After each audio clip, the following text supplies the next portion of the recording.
علیہ وسلم کے ایک غلام ہیں حضرت زید بن حارثہ. نام کیا ہے؟ حضرت زید بن، میرے ساتھ بولنا ہے بیٹا، حضرت زید بن حارثہ. یہ وہ صحابی ہیں، یہ چھوٹے تھے بالکل.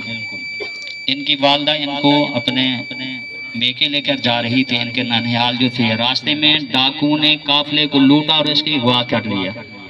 اغوا کر کے جا کر مکے میں اس کو بیچ دیا. حکیم بن حزام نے اس کو خریدا. خرید کر اس نے آ کر مومنوں کی ماں حضرت خدیجہ الکبریٰ رضی اللہ تعالی عنہا کے ہاں اس کو بیچ دیا. انہوں نے غلام بنا لیا اس کو. بالکل معصوم بچے تھے. تقریباً ان کی عمر مبارک جو لکھی ہے 7-8 سال کی عمر ہے. اغوا ہو گئے. تو جب نبی اکرم صلی اللہ علیہ وآلہ وسلم کا نکاح حضرت خدیجہ الکبریٰ سے ہوا، بلکہ جب نبی اکرم صلی اللہ علیہ وسلم نے نبوت کا اعلان فرمایا، توحید کی دعوت دی، تبلیغ کی، بڑے توجہ سے تبلیغ کی. تبلیغ جو ہے نا، تبلیغ، اس کے 2 چیزیں علماء کرام نے لکھی ہیں. کتنی چیزیں لکھی ہیں؟ 2. تبلیغ کی تاریخ کیا ہے اور اس کی ترتیب کیا ہے. تاریخ اس کی یہ ہے کہ جب مدنی کریم صلی اللہ علیہ وآلہ وسلم کی عمر مبارک 40 سال کو ہوئی تو آپ صلی اللہ علیہ وآلہ وسلم نے اللہ کی توحید کی دعوت دی، تبلیغ کی. یہ ہے اس کی تاریخ. اور اس کی ترتیب کیا تھی اس وقت؟ مدنی کریم صلی اللہ علیہ وآلہ وسلم نے اہل مکہ کو، اہل قریش کو کوہ صفا پہاڑ ہے وہاں بلا کر سب کو جمع کیا.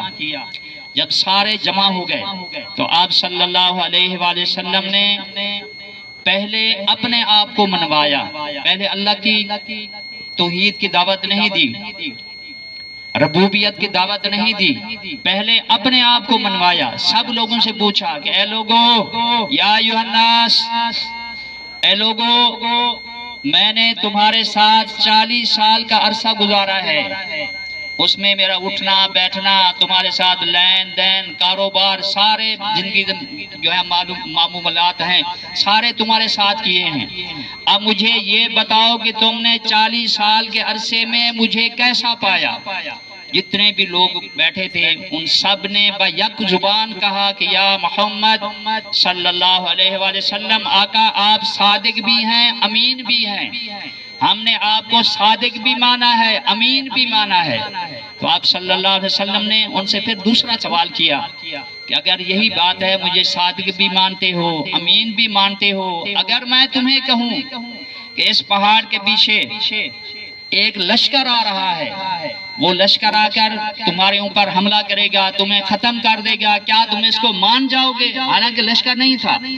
تو انہوں نے پھر بھی یک زبان کہا یا محمد صلی اللہ علیہ وآلہ وسلم، آقا آپ فرما دیں، جو کچھ کہہ دیں، لشکر ہے چاہے نہیں ہے ہم مان لیں گے کہ 40 سال کے عرصے میں آپ کی زبان مبارک سے معاذ اللہ ہم نے کذب کبھی جھوٹ سنا ہی نہیں. جب انہوں نے یہ اقرار کیا تو آپ صلی اللہ علیہ وسلم نے فرمایا کہ مجھے صادق بھی مانتے ہو، امین بھی مانتے ہو؟ انہوں نے کہا کہ ہم صادق بھی مانتے ہیں، امین بھی مانتے ہیں. تو آپ صلی اللہ علیہ وسلم نے فرمایا کہ مجھے صادق امین مانتے ہو تو میری ایک بات مانو کہ میرے کہنے پر میرے اللہ کو مانو. پڑھو لا الہ الا اللہ محمد الرسول اللہ. تو انہوں نے کچھ نے کلمہ پڑھا، کچھ نے انکار کر دیا. تو ان میں سب سے پہلے کلمہ پڑھنے والی 4 ہستیاں تھیں. پہلے نمبر پر حضرت ابوبکر صدیق. جوانوں میں حضرت ابوبکر صدیق رضی اللہ تعالیٰ عنہ. کون تھے پہلے نمبر پر؟ حضرت ابوبکر صدیق رضی اللہ تعالیٰ عنہ. اور بچوں میں حضرت مولا علی کرم اللہ وجہ الکریم، یہ بچوں میں کلمہ پڑھنے والے تھے. عورتوں میں مومنوں کی ماں حضرت خدیجہ رضی اللہ تعالی عنہا یہ پڑھنے والی تھی. اور غلاموں میں حضرت زید بن حارثہ تھے.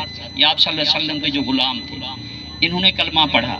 تو بچپن کا زمانہ تھا جب نبی اکرم صلی اللہ علیہ وآلہ وسلم کا نکاح حضرت خدیجہ الکبریٰ سے ہوا تو یہ چھوٹے بچے صحن میں کھیل رہے تھے. تو اس کے عادات، اس کے جو تھا گفتگو، اس کی گفتار رفتار نبی اکرم صلی اللہ علیہ وسلم کو ایسی پسند آئی، ایسا یہ بچہ پیارا لگا کہ خود نبی اکرم صلی اللہ علیہ وسلم نے ہماری ماں، مومنوں کی ماں حضرت خدیجہ سے فرمایا کہ اے خدیجہ یہ بچہ بھی مجھے دے دے، تو انہوں نے یہ بچہ آپ صلی اللہ علیہ وسلم کو دے دیا، بلکہ ساری جائیداد، سارا جتنی بھی حضرت خدیجہ الکبریٰ کے پاس جتنا مال تھا سارا اسلام کے راہ پر انہوں نے خرچ کر دیا۔ تو آپ صلی اللہ علیہ وسلم نے اس کو پالا۔ اس کا والد یمن کے یہ رہنے والے تھے، اس کا والد اس کی جدائی میں بڑا پریشان تھا، اس کی فراق میں بڑا پریشان تھا۔ کتابوں میں لکھا ہے کہ وہ ہر روز جب سورج طلوع ہوتا وہ ہر روز گھر سے باہر نکال آتا، اس بستی سے باہر نکال آتا اور اشعار پڑھتا۔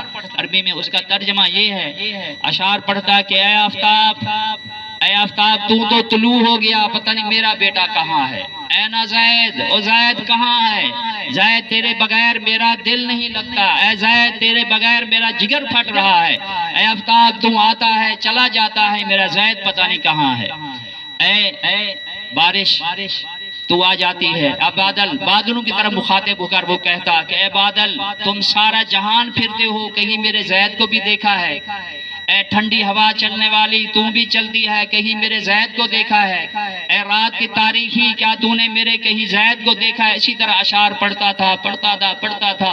اتفاق یہ ہوا کہ اس بستی سے چند لوگ حج کرنے آئے، جو بھی اس وقت حج کا طریقہ تھا۔ یہ واقعہ نبی اکرم صلی اللہ علیہ وسلم کے اعلان نبوت سے پہلے کا ہے، یہ یاد کر لینا۔ جب وہ وہاں آئے تو انہوں نے حضرت زید کو دیکھا، اس سے پوچھا بھی تو کون ہے، اس نے کہا کہ میں جو قریشی ہاشمی سردار ہیں، عبد المطلب کا ایک پوتا ہے، محمد صلی اللہ علیہ وسلم اس کا نام ہے، میں اس کا غلام ہوں۔ تو انہوں نے پوچھا کہ تیرے والدین کہاں ہیں، اس نے ساری اپنی پچھلی بات بتائی کہ میں ایسا اغوا ہوا تھا یہاں آیا، تو انہوں نے کہا کہ تیرا والد تیرے بغیر بڑا پریشان ہے، بڑا روتا ہے، بڑا اس کی حالت جو ہے بڑی عجیب سی ہے۔ تو انہوں نے جا کر اس کے والد کو خبر دی۔ اس کا والد اور اس کا بھائی بہت سارا مال لے کر، بہت سارے پیسے لے کر، بہت ساری دولت لے کر مکے پاک ہے۔ اگر پوچھا کہ محمد بن عبداللہ کا گھر کہاں ہے، لوگوں نے بتایا کہ یہ ان کا گھر ہے۔ نبی اکرم صلی اللہ علیہ وسلم کے پاس گئے، جا کر کہا کہ یا محمد صلی اللہ علیہ وسلم، آپ کہہ دیں بھی صلی اللہ علیہ وسلم، آپ جو ہیں بہت سخی ہیں، آپ کا گھرانہ بہت سخی ہے، آپ جو ہیں قیدیوں کو رہائی دینے والے ہیں، بھوکوں کو کھانا کھلانے والے ہیں، مصیبت زدہ جو ہیں ان کی مصیبتیں دور کرنے والے ہیں، تو یہ زید جو ہے یہ میرا بیٹا ہے، یہ جتنی پیسے لینے ہیں، جتنی دولت لینی ہے لے لیں، اس کو آزاد کر دیں۔ آقا کریم صلی اللہ علیہ وسلم نے فرمایا کہ میں تم سے پیسے نہیں لیتا، زید سے کہتے ہیں وہ تمہارے ساتھ چلا جائے، اگر وہ نہ جائے گا تو میں اس پر زبردستی نہیں کروں گا۔ جب حضرت زید کو بلایا تو وہاں عجیب سی کیفیت کے بچہ کئی سال ہو گئے اغوا ہوا اور باپ بیٹا ملے تو اتنا روئے کہ حد سے زیادہ رو رہے ہیں۔ تو آقا علیہ السلام نے فرمایا کہ زید اس کو جانتا ہے کون ہے؟ عرض کی حضور یہ میرا بابا ہے۔ یہ کون ہے؟ آقا یہ میرا چچا ہے۔ آقا علیہ السلام نے فرمایا کہ تو ان کے ساتھ جانا چاہے تو چلا جا، یہاں رہنا چاہے تو رہ، تیری اپنی مرضی ہے۔ تو قربان حضرت زید کی محبت پر، حضرت زید کی غلامی پر، اس نے اپنے والدین کی محبت کو آقا علیہ السلام کی محبت پر قربان کر دیا۔ عرض کی یا محمد صلی اللہ علیہ وسلم میں ان کے ساتھ نہیں جاؤں گا، اپنے والد کے ساتھ نہیں جاؤں گا۔ والد کہتا ہے بیٹا تیری والدہ پریشان ہے، تیرے جو خاندان والے ہیں، رشتہ دار ہیں، سارے پریشان ہیں، وہاں چل۔ حضرت زید کہتا ہے کہ بابا میں وہاں چلوں گا، تیرے ساتھ چلوں گا میں، لیکن مجھے یہ بتا کہ ایسی شفقت مجھے ملے گی، ایسی محبت مجھے ملے گی، ایسا پیار مجھے ملے گا، مجھے بابا یہ بتا کہ ایسا رخ مصطفیٰ مجھے دکھائے گا، ایسی زلفیں دکھائے گا، ایسی مہربانی مجھ پر تو کرے گا، میں تیرے ساتھ نہیں جاتا۔ اور ان کے ساتھ نہ گئے۔ تو یہ آقا علیہ السلام کی ان سے محبت تھی، پیار تھا۔ تو نبی اکرم صلی اللہ علیہ وسلم نے جب اس کے والد کو دیکھا کہ وہ پریشان ہے، اس کا بازو پکڑ کر حرم کعبہ میں لے گئے، اعلان کیا کہ لوگوں جمع ہو جاؤ۔ جب وہ سارے لوگ قریب آ گئے تو مدنی کریم صلی اللہ علیہ وآلہ وسلم نے حضرت زید کا ہاتھ پکڑ کر فرمایا کہ لوگوں آج سے سن لو، یہ میرا غلام نہیں ہے، یہ میرا بیٹا ہے۔ تو مشہور ہو گیا زید بن محمد، یہ لوگ کہنا شروع ہو گئے، منہ بولا بیٹا جسے کہتے ہیں۔ تو عرب میں یہ روایت